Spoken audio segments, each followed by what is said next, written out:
সরকারের পক্ষ থেকে বলা হচ্ছে আল জাজিরা আমাদের দেশের বিরুদ্ধে ষড়যন্ত্র করছে। আল জাজিরা বাংলাদেশকে মাফিয়া রাষ্ট্র বলেছে। আল জাজিরা যখন বাংলাদেশকে মাফিয়া রাষ্ট্র বলে, বাংলাদেশের একজন নাগরিক হিসেবে আমি গৌরব বোধ করি না।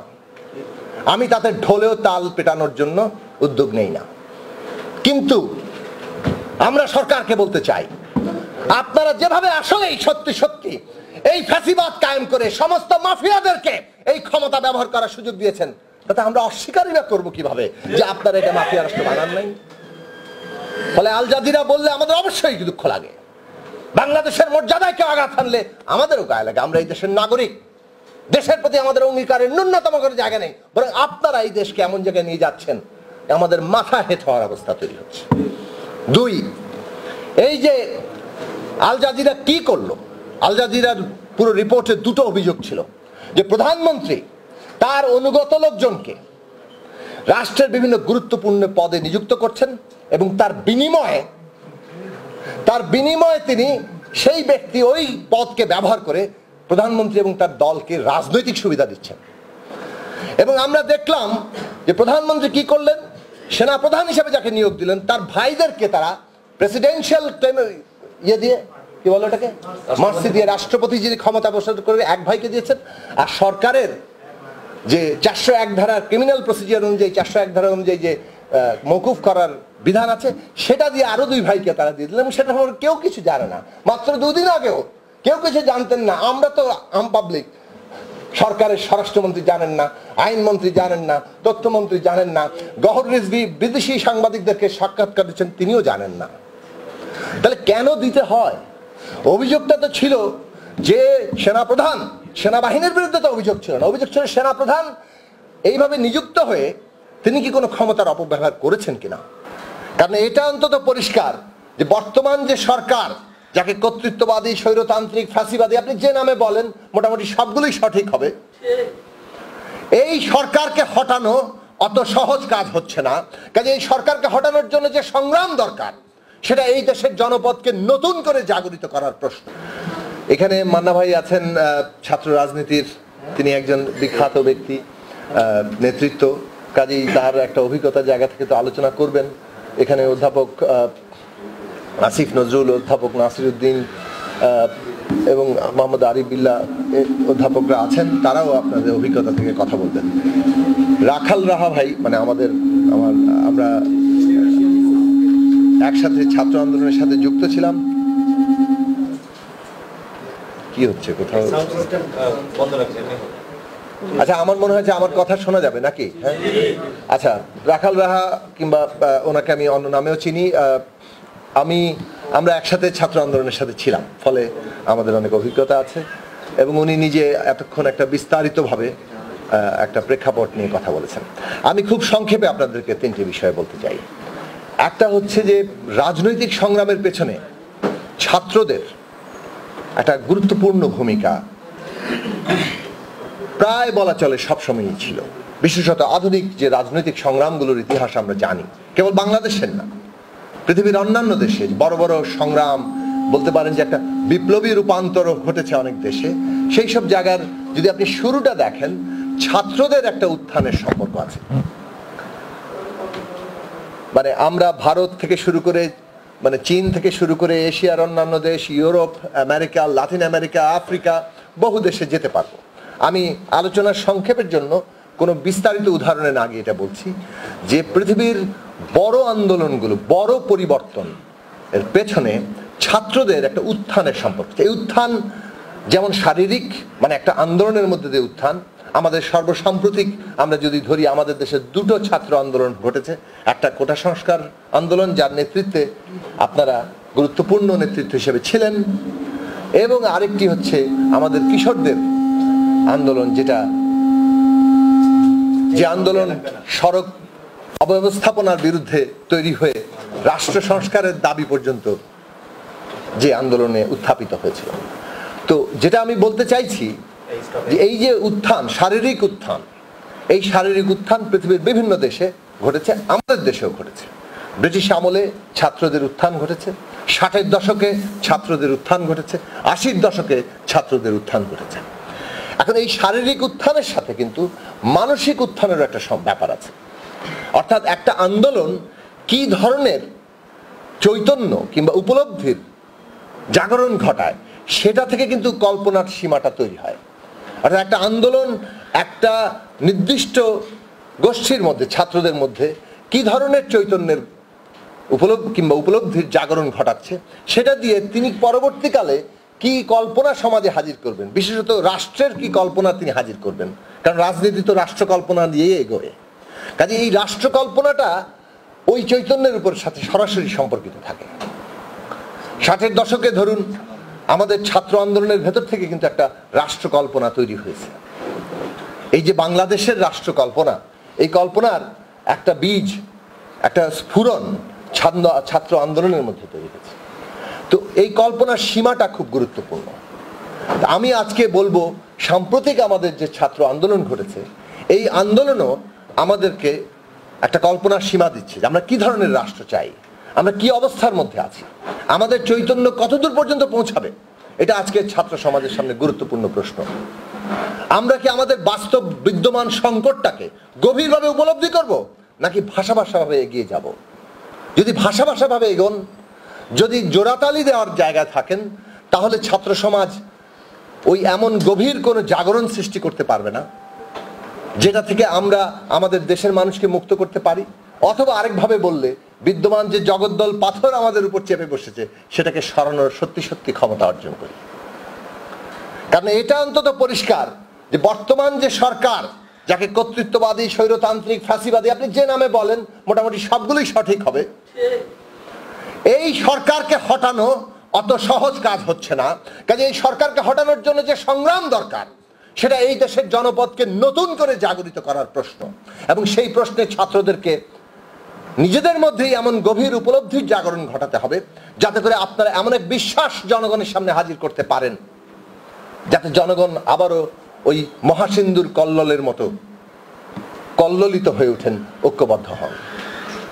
দ্বিতীয় আমি একটা কথা বলবো, ছাত্র আন্দোলনের অভিজ্ঞতা থেকে দেখা যাচ্ছে সবচেয়ে বড় ব্যাপার 69-এর গণ অভ্যুত্থান এই জনপদের ইতিহাসের গৌরবোজ্জ্বল একটা সংগ্রামের একটা, মুক্তিযুদ্ধের পরেই যদি বলা যায় 69-এর গণ অভ্যুত্থান সবচেয়ে বড় সংগ্রাম। বলা চলে মুক্তিযুদ্ধের যে গণভিত্তি সেটা 69-এর গণ অভ্যুত্থানে তৈরি হয়েছিল। এবং সেইখানে কৃষক শ্রমিকের সংগ্রাম যেমন ছিল, ছাত্রদেরও গৌরবোজ্জ্বল ভূমিকা ছিল। কিন্তু এই যে রাজনীতিতে সবসময় একটা শ্রেণীগত ব্যাপার থাকে, মুষ্টিমেয় স্বার্থ বনাম সংখ্যাগরিষ্ঠের স্বার্থ। 69-এর গণ অভ্যুত্থানে মুষ্টিমেয় স্বার্থের রাজনীতি এবং সংখ্যাগরিষ্ঠের স্বার্থের রাজনীতির পাশাপাশি হাত ধরে চলেছে। কিন্তু সাফল্যের জায়গাতে কে যাবে শেষ পর্যন্ত সেটা কিন্তু খুব গুরুত্বপূর্ণ। এবং ক্ষমতা হচ্ছে রাজনীতির সাথে গভীরভাবে যুক্ত প্রশ্ন। আপনি ক্ষমতা ছেড়ে দিয়ে রাজনীতি করবেন, সেই রাজনীতি তেমন কোনো কাজে আসবে না। 69-এর গণ অভ্যুত্থানে গণমানুষের যারা রাজনীতি করতেন তারাই মূলত এই আন্দোলনের ভিত্তি নির্মাণ করেছিলেন। মৌলানা ভাসানী 6ই ডিসেম্বর গভর্নর হাউস ঘেরাও থেকে শুরু করে এই আন্দোলন 29শে ডিসেম্বর হাট হরতালের মাধ্যমে সারা দেশের গ্রামে-গঞ্জে পৌঁছে দিয়ে তারপরে 4 জানুয়ারি সর্বদলীয় সংগ্রাম পরিষদ গড়ে উঠেছে। 11 দফা হয়েছে। 20 তারিখ আসাদ মৃত্যুবরণ করেছেন। 21 থেকে 24-এ হরতাল, গণ অভ্যুত্থান তৈরি হয়েছে। 25শে মার্চ পর্যন্ত, আইয়ুব খানের পদত্যাগ পর্যন্ত এই আন্দোলন নানানভাবে চলেছে। এই গতকালকে, এটা আজকে 18 তারিখ, ডক্টর জোহা কে হত্যা করা হয়েছিল রাজশাহী বিশ্ববিদ্যালয়। এগুলো ইতিহাস। আমরা এখন 69-এর গণ অভ্যুত্থানের মানে এতে যেহেতু প্রায় 4 মাস ব্যাপী একটা আন্দোলন ছিল, তার মধ্যেই আছি, তার বার্ষিকীর মধ্যেই আছি। তো যেটা আমি বলছি যে এই আন্দোলনের এত বিপুল অংশগ্রহণ, জাগরণ সত্ত্বেও ক্ষমতার প্রশ্নে এসে গণমানুষের রাজনীতি প্রায় মাঠ ছেড়ে দিয়ে চলে গেলেন। 70-এর নির্বাচন তারা অংশগ্রহণ করলেন না। না করার ফলাফল হলো এককভাবে আওয়ামী লীগ কেবলমাত্র সেই নির্বাচনে অংশ নিল এবং তারা বিজয় অর্জন করলেন। ক্ষমতার অংশগ্রহণ না থাকার কারণে জনপ্রতিনিধিত্বের দিক থেকে গণমানুষের যারা রাজনীতি করেন সেই রাজনীতির ক্ষমতায় কোনো অবস্থান থাকবে না। আওয়ামী লীগ তো 1957 সালেও মনে করেছেন, যেমন তখন নেতৃত্ব দিয়েছিলেন সারওয়ার্দী সাহেব, বলেছিলেন যে তাদের ক্ষমতা যাওয়ার মধ্য দিয়ে নাকি 98 ভাগ স্বায়ত্তশাসন হয়ে গেছে। 1972 সালে যখন আওয়ামী লীগ নতুন রাষ্ট্র, যে রাষ্ট্র লক্ষ লক্ষ মানুষের রক্তের উপর দাঁড়িয়েছিল, লক্ষ লক্ষ নারী যেটার উপর নির্যাতিত হয়েছে, 1972 সালে যে রাষ্ট্রপতন হলো, তার সংবিধান, তার ক্ষমতা কাঠামো, তার শাসনতন্ত্র, তার রাজনীতি, তার যদি অর্থনৈতিক উন্নয়ন, তার যে সমাজ গঠন, আপনি যদি সবগুলো দিক বিশ্লেষণ করেন, আপনি দেখবেন আওয়ামী লীগের মূল সুর হচ্ছে আমরা ক্ষমতায় এসেছি, সব অর্জন হয়ে গেছে, কিন্তু বাস্তবে একটা অধিকার এক হাতে দেওয়া হয়েছে, আরেকটা অধিকার এক হাতে কেড়ে নেওয়া হয়েছে। এই হচ্ছে আমাদের সংবিধান। অর্থনীতি লুটপাটের অর্থনীতি হয়েছে। সমাজ জীবনে যে ঐক্য, সে ঐক্যকে ভেঙে দেওয়া হয়েছে। তাহলে ক্ষমতায় যদি আপনি না যান, গণমানুষের রাজনীতিতে আপনার থাকলেও সেটার বাস্তবায়ন সম্ভব হয় না। এই জায়গা আমাদের পরিষ্কারভাবে রাখতে হবে। আজকে আমাদের মধ্যে তরুণরা যদি নতুন রাষ্ট্রকল্পনা নিয়ে হাজির হয়, যে রাষ্ট্রকল্পনা মুক্তিযুদ্ধের মধ্য দিয়ে যে জনগণের আকাঙ্ক্ষা তৈরি হয়েছিল, গণতান্ত্রিক রাষ্ট্র, সকলের জন্য সুযোগের সমতার রাষ্ট্র, প্রত্যেকটা মানুষের মানবিক মর্যাদার রাষ্ট্র, সেই রাষ্ট্র যদি আমাদের তৈরি করতে হয়, যে রাষ্ট্রে ন্যায় বিচার থাকবে, তাহলে আমাদেরকে ওই রকম একদিকে যেমন সংগ্রাম করতে হবে, আরেকদিকে ক্ষমতা কেবলমাত্র আর মুষ্টিমেয়র হাতে রাখা যাবে না। সংখ্যাগরিষ্ঠ মানুষ, তার যে রাজনীতি, তার যারা রাজনৈতিক প্রতিনিধি, তাদের হাতেও ক্ষমতা আনার চিন্তা করতে হবে। তৃতীয় আরেকটা বিষয় আমি আপনাকে বলি, বাস্তবতা খুব গুরুত্বপূর্ণ। 60 দশকের আন্দোলন, এমনকি 80 দশকের আন্দোলন, তাদের সামনে যে গিভেন বাস্তবতা, মানে যে বাস্তবতাটা তাদের মধ্যে ইতিমধ্যেই ছিল, তার বিরুদ্ধে লড়াই করে এগিয়ে যাচ্ছে। আজকে আমরা একটা নতুন বাস্তবতার মধ্যে আছি। ধরুন 60 দশকে তো ছাত্র আন্দোলনের এমন কোনো কালিমা ছিল না, বরং একটা ইতিবাচক ব্যাপার ছিল। 80 দশকে এসে কিছু কিছু ছাত্র আন্দোলন মানে ক্ষমতাসীনদের লেটেল বাহিনী, যেটা 60 দশকে এনএসএফ সেটা ছিল, মুসলিম লীগের লেটেল বাহিনী, তারা এখানকার গুন্ডা বাহিনী। 80 দশকে এই লেটেল বাহিনী হিসাবে তাদের ভূমিকা থাকলো। তখনও পর্যন্ত এই যে ছাত্র দল, ছাত্রলীগ আজকে দেখেন, যারা মূলত আওয়ামী লীগ বিএনপি সংগঠন, তারা যখন যে ক্ষমতায় থাকে তাদের লেটেল বাহিনীতে ভূমিকা পালন করে। কিন্তু 80 দশকে একটা তাদের রাজনৈতিক ভূমিকা ছিল সামরিক স্বৈরাচার বিরুদ্ধে আন্দোলনে। কিন্তু 91 সাল থেকে আমরা এটা দেখেছি, যখন যে সরকার ক্ষমতায় আছে, ছাত্রদের আর কোনো রাজনীতি নাই। তাদের কাজ হচ্ছে বিশ্ববিদ্যালয় দখল রাখা, শিক্ষা প্রতিষ্ঠান দখলে রাখা। এখন যেমন ছাত্রলীগ সম্পূর্ণ একটা লেটেল বাহিনীতে পরিণত হয়েছে, গুন্ডা বাহিনীতে পরিণত হয়েছে। গুন্ডাতন্ত্র করে একটা ক্যাম্পাস দখলে রাখাটা হচ্ছে তাদের কাজ। তো সেই গুন্ডাতন্ত্র তো এখন কিছু বাড়তি জিনিস চাইবে, চাঁদাবাজি করবে, রেপ করাকেও তার অধিকার মনে করবে, সেটাই তারা করছেন। কাজে এর দায় কার? দায় হচ্ছে রাজনীতির, দায় হচ্ছে বিশ্ববিদ্যালয় প্রশাসনের, শিক্ষা প্রতিষ্ঠান যারা চালান তাদের। তারা নিজেরা সরকারের অনুগত হয়ে এক একটা বিশ্ববিদ্যালয় দখলে রেখেছেন এবং তার মধ্যে দিয়ে পুরো ছাত্র রাজনীতির কালিমা লিপন করেছেন। এখন মুশকিল হচ্ছে 90 দশকে আমাদের সিভিল সোসাইটিওয়ালারা, আমাদের দেশের কিছু সিভিল সোসাইটি বুদ্ধিজীবীরা আছেন, তারা 90 দশকে হঠাৎ করে বললেন ছাত্র রাজনীতি নাকি সব সমস্যার উৎস, ছাত্র রাজনীতি বন্ধ করে দিলেই নাকি সব সমস্যার সমাধান হয়ে যাবে। সেইটার একটা প্রভাব আছে আমাদের দেশে এবং সেই প্রভাবের প্রতিফলন আমরা দেখি। যখন ছাত্ররা আন্দোলন করেন, তখন এক হাতে আন্দোলন করছেন নিজের অধিকারের জন্য, আরেক হাতে বলছেন আমরা ছাত্র রাজনীতি চাই না, মানে নিজের অধিকারটাই আবার কেড়ে নেওয়ার ব্যবস্থা করছেন। বুয়েটে আমরা এই অভিজ্ঞতা দেখিনি। কাজেই আজকে পরিস্থিতি কিন্তু বড়ই জটিল। কেবল আধিপত্য না, কেবল ডান্ডা না, মানসিক অবস্থা একটা গুরুত্বপূর্ণ প্রশ্ন। কাজেই চৈতন্যের নতুন বাস্তবতা আপনাদের দরকার। আপনারা যদি আরো গভীরভাবে মানুষের মধ্যে জাগরণ না ঘটান, এই যে বিভ্রান্তির মায়াজাল তৈরি হয়েছে, এই যে নানা ধরনের ভুল চিন্তা আমাদের সমাজকে গ্রাস করেছে, আমাদের ছাত্র সমাজকে গ্রাস করেছে, এবং আজকের ফেসবুকের যুগে সেটা তো আসলে মোকাবেলা করা অত সহজ কাজ নয়। কাজে আপনারা সেই দিকটাও মোকাবেলা করবেন যে আজকের পরিস্থিতি, এই লেটেল বাহিনী বিশ্ববিদ্যালয় দখলে রাখার যে জায়গা তৈরি করেছে, তার বিপরীতে ছাত্র আন্দোলন যখন গণমানুষের, বিশেষত ব্যাপক ছাত্র সমাজের সমস্যাকে ধরে ফেলবে, যখন আপনারা ধরলেন আজকে 5, 6, 7 কোটি ছাত্র যারা এই সিস্টেমে তাদের অ্যাক্সেস নাই, ছাত্রলীগ না হলে চাকরি পাওয়া যায় না, ক্ষমতাসীন দলের সার্টিফিকেট না হলে চাকরি পাওয়া যায় না, আপনারা তাদের কণ্ঠ, তাদের যে আর্তনাদ, সেটাকে ধরার চেষ্টা করেছেন, যে কারণে ছাত্র সমাজ জেগে উঠেছিল। এইটা খুব গুরুত্বপূর্ণ প্রশ্ন। আমাদের সামনে ওই আর্তনাদ ধরতে হবে এই সিস্টেমে, যে ব্যাপকভাবে আজকে ছাত্রদেরকে বাতিল করে দেওয়া হচ্ছে, মুষ্টিমেয়র হাতে, ক্ষমতাবানদের হাতে, সমস্ত কিছু কেন্দ্রীভূত করা হচ্ছে এই ফ্যাসিবাদ, তার বিরুদ্ধে ছাত্র সমাজের স্বার্থটাকে যদি আমরা ধরতে পারি, এদের যত লাঠিয়ালগিরি থাকুক, যত গুন্ডাতন্ত্র কায়েম করুক, তাকে প্রতিরোধ করা যাবে। শেষ কথা আমি বলবো রাজনীতির বিষয়। এই গুন্ডাতন্ত্রের সম্প্রসারণ কত যুগ পর্যন্ত এসছে। বাংলাদেশের অবস্থা এখন এই জায়গায় এসছে, সাম্প্রতিক সময় আপনারা আল জাজিরা থেকে প্রথম আলো পর্যন্ত যে খবরাখবর আমরা দেখলাম, সরকারের পক্ষ থেকে বলা হচ্ছে আল জাজিরা আমাদের দেশের বিরুদ্ধে ষড়যন্ত্র করছে। আল জাজিরা বাংলাদেশকে মাফিয়া রাষ্ট্র বলেছে। আল জাজিরা যখন বাংলাদেশকে মাফিয়া রাষ্ট্র বলে, বাংলাদেশের একজন নাগরিক হিসেবে আমি গৌরব বোধ করি না। আমি তাতে ঢোলেও তাল পেটানোর জন্য উদ্যোগ নেই না। কিন্তু আমরা সরকারকে বলতে চাই, আপনারা যেভাবে আসলেই সত্যি সত্যি এই ফ্যাসিবাদ কায়েম করে সমস্ত মাফিয়াদেরকে এই ক্ষমতা ব্যবহার করার সুযোগ দিয়েছেন, তাতে আমরা অস্বীকারই বা করবো কিভাবে যে আপনারা এটা মাফিয়া রাষ্ট্র বানান নাই। ফলে আল জাজিরা বললে আমাদের অবশ্যই দুঃখ লাগে, বাংলাদেশের মর্যাদায় কেউ আঘাত আনলে আমাদেরও গায়ে লাগে। আমরা এই দেশের নাগরিক, দেশের প্রতি আমাদের অঙ্গীকারের ন্যূনতম কোনো জায়গা নেই, বরং আপনারা এই দেশকে এমন জায়গায় নিয়ে যাচ্ছেন আমাদের মাথা হেঁট হওয়ার অবস্থা তৈরি হচ্ছে।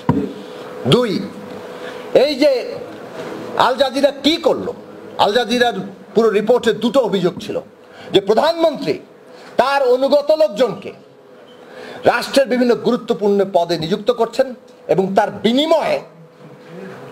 বিনিময়ে তিনি সেই ব্যক্তি ওই পদকে ব্যবহার করে প্রধানমন্ত্রী এবং তার দলকে রাজনৈতিক সুবিধা দিচ্ছেন। এবং আমরা দেখলাম যে প্রধানমন্ত্রী কি করলেন, সেনাপ্রধান হিসেবে যাকে নিয়োগ দিলেন তার ভাইদেরকে তারা প্রেসিডেন্সিয়াল দিয়ে কি বলে এটাকে মার্সি দিয়ে, রাষ্ট্রপতি যিনি ক্ষমতা বসাতে করবে এক ভাইকে দিয়েছেন। আর সরকারের যে 401 ধারার ক্রিমিনাল প্রসিডিওর অনুযায়ী 401 ধারা অনুযায়ী যে মওকুফ করার বিধান আছে, সেটা দিয়ে আরো 2 ভাইকে তারা দিয়ে দিলেন। সেটা কেউ কিছু জানে না। মাত্র 2 দিন আগেও কেউ কিছু জানতেন না। আমরা তো আম পাবলিক, সরকারের স্বরাষ্ট্রমন্ত্রী জানেন না, আইনমন্ত্রী জানেন না, তথ্যমন্ত্রী জানেন না, গহর রিজভী বিদেশি সাংবাদিকদেরকে সাক্ষাৎকার দিচ্ছেন তিনিও জানেন না। তাহলে কেন দিতে হয়? অভিযোগটা তো ছিল যে সেনাপ্রধান, সেনাবাহিনীর বিরুদ্ধে তো অভিযোগ ছিল না, অভিযোগ ছিল সেনাপ্রধান এইভাবে নিযুক্ত হয়ে তিনি কি কোনো ক্ষমতার অপব্যবহার করেছেন কিনা। তাই আমরা দেখতে পাচ্ছি ঘটনা হচ্ছে, আমি খুব বিস্তারে যাব না, আমি শুধু এই প্রসঙ্গটা তুলবো। এই সরকার তার ফ্যাসিবাদ কায়েম করতে গিয়ে আমাদের আদালত থেকে শুরু করে, আমাদের প্রশাসন আমলাতন্ত্র থেকে শুরু করে, পুলিশ থেকে শুরু করে সবগুলো রাষ্ট্রীয় প্রতিষ্ঠানকে বিতর্কিত করে তুলেছে। করে নাই, তারা করেছে। জনগণের আস্থার সম্পর্কের জায়গায় তারা এটাকে ক্ষতিগ্রস্ত করছে। এমনকি সেনাবাহিনীকে এখন তারা বিতর্কিত করছে। সরকার সেনাবাহিনীকে বিতর্কিত জায়গায় নিয়ে এসছে এই কারণে যে সরকার এমন একজনকে সেনাপ্রধান নিয়োগ দিচ্ছেন এবং তিনি তো তার যোগ্যতায় সেনাপ্রধান হওয়ার কথা, কিন্তু তার ভাইরা বিভিন্ন অপরাধে দণ্ডিত, সেটার জন্য বিভিন্ন গোপনে তাদেরকে দণ্ডমৌকুফ সরকারকে কেন করতে হয়? তার মানে তিনি এমন কোনো বিশেষ সুবিধা এই ব্যক্তিকে দিতে চাচ্ছেন যাতে করে তার বিনিময়ে তিনি লাভ করেন, অর্থাৎ সেনাপ্রধানকে সুবিধা দিয়ে সেনাপ্রধানের কাছ থেকে রাজনৈতিক সুবিধা পাওয়ার চেষ্টা। এইটা বাংলাদেশ সেনাবাহিনীর জন্য মর্যাদাকর নয়। আমরা বলেছি সেনাবাহিনী অত্যন্ত গুরুত্বপূর্ণ প্রতিষ্ঠান। এই দেশের জনগণের ট্যাক্সের পয়সায়, গরিবের রক্তের পয়সায় সেনাবাহিনী এই দেশে তার খরচ যোগানো হয়। সেনাবাহিনীর মর্যাদা, তার পেশাদারিত্ব, তার স্বচ্ছতা, জবাবদিহিতা এবং জনগণের সাথে তার আস্থার সম্পর্ক এই দেশের সার্বভৌমত্বের সাথে অত্যন্ত গুরুত্বপূর্ণভাবে জড়িত। কিন্তু যেভাবে আজকে সরকার তার নিজের সমতার স্বার্থে খেলছেন, এটা বাংলাদেশের রাষ্ট্রের সবগুলো প্রতিষ্ঠানকে বিতর্কিত করছে, তাকে জনগণের সাথে আস্থার সম্পর্কে বিরাট ফাটল ধরাচ্ছে এবং বাংলাদেশকে আজকের এই ভূ রাজনৈতিক চ্যালেঞ্জের মুখে, বিপদের মুখে ফেলে দিচ্ছে। আমরা ছাত্র সমাজকে গভীরভাবে ভাবতে বলবো, এই দেশকে মুক্তিযুদ্ধের আকাঙ্ক্ষায় পুনর্নির্মাণ করতে হলে, সাম্য, মানবিক মর্যাদা, সামাজিক ন্যায় বিচারের ভিত্তিতে পুনর্নির্মাণ করতে হলে আমাদের একটা নতুন জাগরণ দরকার। এই জাগরণে আবারও বলেছি, সবসময় ছাত্র সমাজ নেতৃত্ব দিয়েছে। ছাত্র সমাজের জাগরণই সমাজের বৃহত্তর জাগরণে রূপান্তরিত হয়েছে। আপনারা সেই পথে আবারও অগ্রসর হবেন, সেই জায়গাগুলো বিবেচনায় রাখবেন এবং রাজনীতি আজকে